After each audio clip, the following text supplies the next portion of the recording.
जो ये किराए के रस्तू आपको एक स्पेकुलेशन देते हैं ना कि पाकिस्तान के टोटल बजट में से 80% बजट जो है वो डिफेंस में जा रहा है, तो उनको इस चीज़ को बड़े ध्यान से समझने की ज़रूरत है। जो लोग ऑडिट को जानते हैं, जो लोग फाइनेंसिस को जानते हैं, किसी भी एक हेड में पूरे बजट का 80% हिस्सा नहीं जा सकता। पाकिस्तान का डिफेंस बजट जो है वो हमेशा 12 से लेकर 18% तक होता है टोटल बजट का, और आपकी जीडीपी का 1.97% होता है। पाकिस्तान का जो डिफेंस बजट है ना, उसको अगर आप कंपेयर करें ना इंडिया के साथ, तो इंडिया का डिफेंस बजट जो है वो $74 बिलियन है, $74 बिलियन है, और उसके कंपैरिजन में पाकिस्तान का डिफेंस बजट जो है वो सिर्फ और सिर्फ $9 बिलियन है। कोई नेचुरल डिजास्टर आ जाता है, फितनाल खवारिज आप मुकाबला कर रहे हैं, फितनातुल हिंदुस्तान BLF बलूचिस्तान के अंदर आप मुकाबला कर रहे हैं। फिर किसी दिन बैठे बैठे हिंदुत्वा को प्रॉब्लम होती है, बैठे बैठे फॉल्स फ्लैग ऑपरेशन कराते हैं, आप पे जनाब मिसाइल डाल देते हैं, आपके सिविलियंस पे, आपकी मस्जिदों पे, और आपको फिर ना चाहते हुए भी एक जंग में इन्वॉल्व होकर उनके $74 बिलियन बजट वाले मुल्क के 6 जहाज जो है वो गिराने पड़ते हैं। हर साल जब पाकिस्तान का वफाकी बजट पेश होता है तो डिफेंस बजट के ऊपर आपको एक बहस नज़र आती है, और इसमें मैं ये कहूँगा कि दो मुकातिब फिक्र आपको नज़र आएंगे। एक वो हैं जो ये कहते हैं कि पाकिस्तान के डिफेंस बजट जो है वो बहुत ज़्यादा है, इसको कम करना चाहिए, और एक साइड वो है जो ये कहती है कि डिफेंस बजट जो है वो बहुत कम है, इसको बढ़ाया जाना चाहिए। आज हम इस पर डिस्कस करते हैं। पाकिस्तान का इस साल का 2025 का डिफेंस बजट जो पेश किया जा रहा है वो 2.55 खरब पाकिस्तानी रुपीज़ है, और ये US डॉलर के अंदर तकरीबन कोई 9 अरब रुपये बनता है। ये पिछले साल की निस्बत 20% जो है वो इंक्रीज़ किया गया, और इसके जो फैक्ट्स हैं और मुहर्रिकात हैं, मेरी नज़र में शायद वो डॉलर एक्सचेंज का जो रेट है वो बहुत ज़्यादा मैटर करता है। अब इसमें जो चीज़ हमारे समझने की है ना वो बड़ी क्लियर है। सबसे पहले तो जो ये किराए के रस्तू आपको एक स्पेकुलेशन देते हैं ना कि पाकिस्तान के टोटल बजट में से 80% बजट जो है वो डिफेंस में जा रहा है, तो उनको इस चीज़ को बड़े ध्यान से समझने की ज़रूरत है। जो लोग ऑडिट को जानते हैं, जो लोग फाइनेंसिस को जानते हैं, किसी भी एक हेड में पूरे बजट का 80% हिस्सा नहीं जा सकता। ये थोड़ी सी अकल की बात है, ठीक है। और दूसरा ये है कि अगर आपने फैक्चुअली चेक करना है तो पाकिस्तान का डिफेंस बजट जो है वो हमेशा 12 से लेकर 18% तक होता है टोटल बजट का, और आपकी जीडीपी का 1.97% होता है। तो 80% हिस्सा, तो सबसे पहली बात ये क्लियर कर लें, कहीं नहीं जा रहा, 12 से 18% होता है, पहली बात। दूसरा, पिछले साल की निस्बत जो ये 20% इंक्रीज आया, इसमें मैं समझता हूं कि बहुत बड़ा जो हिस्सा है ना वो डॉलर एक्सचेंज रेट का भी है। मिसाल के तौर पर अगर आपने $1 मिलियन की कोई चीज़ खरीदनी है, आज भी उसकी प्राइस अगर $1 मिलियन ही है, और आपने पाकिस्तानी पैसों से उस चीज़ को खरीदना है, अगर डॉलर का रेट 277 है और आपने 1 मिलियन की चीज़ खरीदनी है, तो वो 277 मिलियन की आपको पड़ेगी।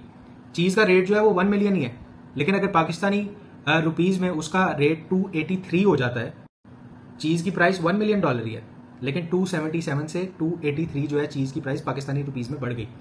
तो बेसिकली वो चीज़ महंगी नहीं हुई, आपके डॉलर एक्सचेंज का जो रेट डिफरेंस आया उस वजह से आपको इजाफी पैसे देने पड़े। ये जो लोग समझते हैं उनको बड़ी आसानी से समझ आ जाएगा कि ये जो रेट डिफरेंस है इसकी वजह से आपकी बाइंग पावर जो है वो किधर पे जाती है। सबसे पहली बात। दूसरी बात यह है कि पाकिस्तान का जो डिफेंस बजट है ना, उसको अगर आप कंपेयर करें ना इंडिया के साथ, तो इंडिया का डिफेंस बजट जो है वो $74 बिलियन है, $74 बिलियन है, और उसके कंपैरिजन में पाकिस्तान का डिफेंस बजट जो है वो सिर्फ और सिर्फ $9 बिलियन है। अब खिते के अंदर बहुत से ऐसे ममालिक भी हैं जो कोई बहुत ज़्यादा, आप कह रहे हैं लेफ्ट राइट उनके डिस्टर्बेंस नहीं है, उनके लेफ्ट राइट बहुत ज़्यादा कोई प्रॉक्सीज काम नहीं कर रही, या उनको कोई बहुत ज़्यादा डायरेक्ट थ्रेट नहीं है, लेकिन उन्होंने भी 25-25, 50-50, 100-100 बिलियन डॉलर जो है वो अपना डिफेंस बजट रखा हुआ है। इसके मुकाबले में अगर आप पाकिस्तान को देखते हैं, कोई नेचुरल डिजास्टर आ जाता है, सबसे पहले आपकी आर्म्ड फोर्सेज जो है उसकी तरफ सारे सिविल इदारे देख रहे थे। ये तो मैं इंटरनली बता रहा हूँ। उसके अलावा आप चले जाएं, फितनाल खवारिज आप मुकाबला कर रहे हैं, एक पूरी प्रॉक्सी का आप मुकाबला कर रहे हैं। फितनातुल हिंदुस्तान BLF बलूचिस्तान के अंदर आप मुकाबला कर रहे हैं।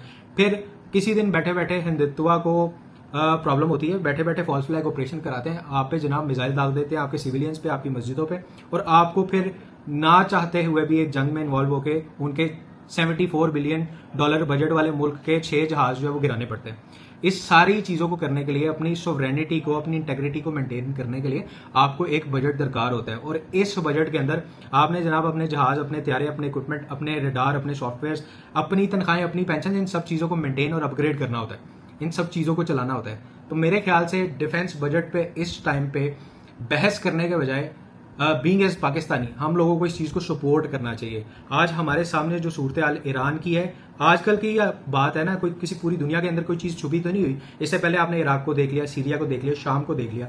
जिन मुल्कों के अंदर अफवाज मजबूत नहीं है उन मुल्कों को आपने देख लिया। खुदा ना खास्ता आज अगर ईरान जो है वो ये जंग हार जाता है और ईरान के अंदर रिजीम चेंज हो जाता है, तो पाकिस्तान के ताफ्तान बॉर्डर से लेके तल अवीव तक एक ही सेटअप जो है वो हुक्मरानी कर रहा है। हमें जो चीज़ बचाती है, मैं ये समझता हूँ कि हमारा डिफेंस बजट बचाती है। अभी बहुत से किराए के रस्तू जो है वो बीच में शुरू कर देंगे, बोलेंगे भाई कितने पैसे ले लिए वीडियो बनाने के, कोई किसी को किसी चीज़ के लिए भी पैसे नहीं दे रहा। ये हमारा फर्ज है। अगर हमने नहीं समझना ना, तो आप आज जाके ईरान के लोगों की हालत देख लें, जिन्हें नजर आ रहे हैं मिसाइल आते हुए उनके सरों पे। कुछ दिन पहले हमारी भी यही सूरत हाल थी, जब हमारे ऊपर ड्रोन फिर रहे थे, तो तब हमें सारी सूरत हाल नजर आ रही थी। आज आप जाके ईरान के ऊपर के हालात देख लें, ईरान के लोगों को एक्चुअल समझ आ रही है कि क्या कॉस्ट है, क्या अहमियत है डिफेंस की, क्या अहमियत है एक अच्छे एयर डिफेंस की, क्या अहमियत है अच्छी ग्राउंड फोर्स की, क्या अहमियत है एक अच्छी नेवी की। तो अगर आप अपने डिफेंस बजट में खर्च करते हैं तो उसमें कमी की बात मत करें। एटलीस्ट कुछ खर्च कर रहे हैं तो उसको सपोर्ट करें। सबसे ज़्यादा ज़रूरी ये चीज़ है। और ये कोई बहुत बड़ा इजाफा नहीं है, बहुत बड़ा इजाफा नहीं है। ये इजाफा भी मुझे जो नज़र आ रहा है वो डॉलर रेट की वजह से। ऑब्वियसली चीज़ की प्राइस तो 1 मिलियन है। अब आपका उनका 1 मिलियन आपका कभी 277 हो जाता है और आपका कभी 283 हो जाता है। उसमें आप कुछ कर नहीं सकते। ज़ाहिर है आपने चीज़ें तो खरीदनी है और मुल्क का दिफा तो आपने करना है।